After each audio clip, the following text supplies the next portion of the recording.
मुल्तान के एक ब्राह्मण जगन्नाथपुरी श्री जगन्नाथ जी के दर्शन के लिए आए। उन्होंने वहाँ श्री जयदेव जी कृत श्री गीत गोविंद की बड़ी प्रशंसा सुनी और जब प्रशंसा सुनी तो उन्होंने विचार किया कि मुझे भी यहाँ से एक प्रतिलिपि ले जाकर इसका नित्य पाठ करना चाहिए।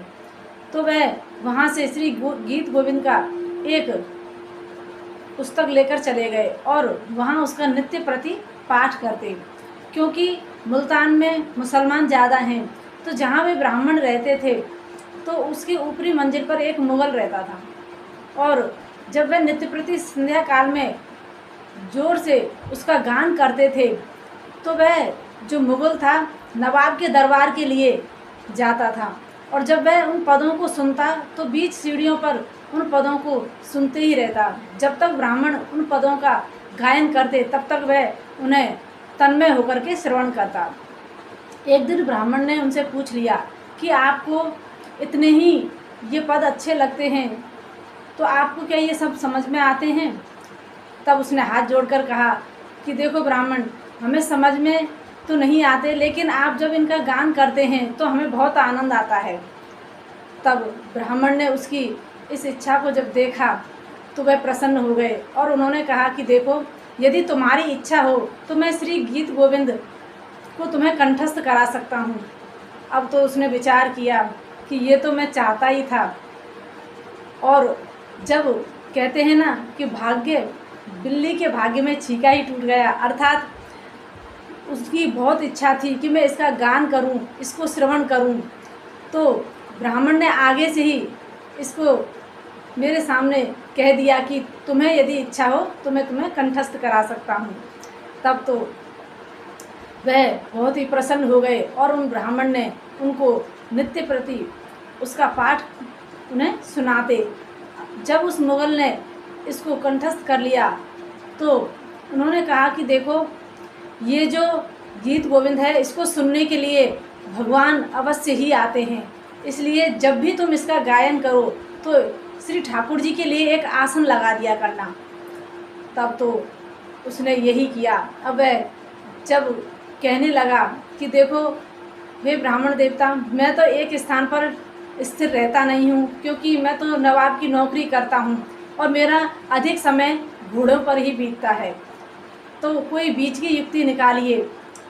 तब ब्राह्मण देवता ने कहा कि देखो, घर रहते हो तब तो कोई दिक्कत है ही नहीं, घर पर तो आप कर ही सकते हो, लेकिन जब बाहर जाना हो तो अपने घोड़ों पर जब बैठो तो एक आगे एक गद्दी लगा दिया करना और जब इसका गान करो उससे पहले प्रभु से बोल दिया करना कि प्रभु आइए, मैं गीत गोविंद गाने जा रहा हूँ, आप भी श्रवण कीजिए।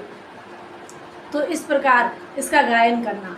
अब उसका नित्य प्रति का यही काम रहा। एक दिन क्या होता है, वह जल्दी जल्दी में उस घोड़े पर गद्दी लगाना भूल जाता है और जल्दी जल्दी से अपने काम के लिए निकल जाता है। और जैसे ही वह घोड़े पर सवार होकर निकला, क्योंकि अभ्यासवश वह उस श्री गीत गोविंद का गान तो करने लगा लेकिन गद्दी लगाना भूल गया। अब तो जैसे ही वह इस श्री गीत गोविंद का गान कर रहे थे तो क्या देखते हैं कि नुपुरों की आवाज़ आ रही है और भगवान उसे सुनने के लिए आ गए। भगवान जब सुनते हैं तो मुग़ल जब घोड़े पर सवार होकर चल रहा था तो उसके घोड़े के आगे मुख करके उल्टे पांव नृत्य करते हुए जा रहे थे। बड़े आनंद में नृत्य करते हुए प्रभु उसका पद सुनते जा रहे थे। जैसे ही मुग़ल ने उन नुपुरों की आवाज़ सुनी तो उसने देखा कि श्री ठाकुर जी मेरे पदों को सुन करके उल्टे पांव चल रहे हैं। तो वह जल्दी से अपने घोड़े से उतरा और उतर करके श्री ठाकुर जी को दंडवत साष्टांग प्रणाम किया।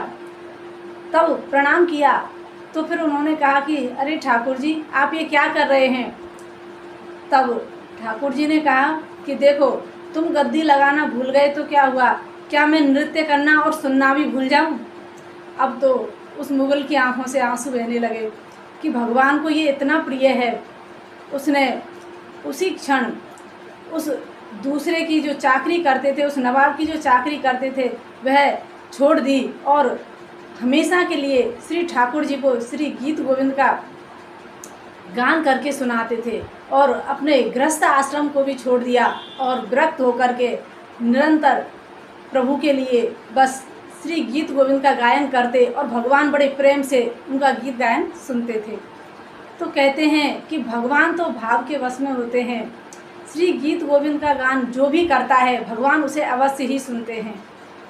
श्री जयदेव जी कृत इस श्री गीत गोविंद को जो भी गाता है, पढ़ता है, भगवान उससे बहुत ही प्रसन्न होते हैं। तो इसलिए हमें भी प्रभु के लिए इन पदों का गायन करना चाहिए, क्योंकि प्रभु की प्रसन्नता में ही हमारी प्रसन्नता है।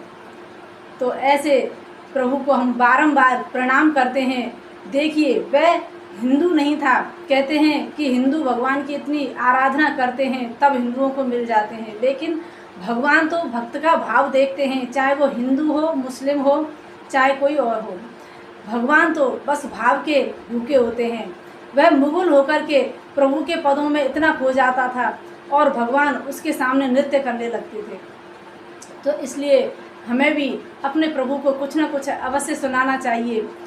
और कहते हैं जो गीत गोविंद सुनाता है भगवान उससे बहुत प्रसन्न होते हैं। तो हमें भी प्रभु के लिए श्री गीत गोविंद को सुनाना चाहिए, क्योंकि भगवान उससे प्रसन्न होते हैं। जय श्री कृष्ण।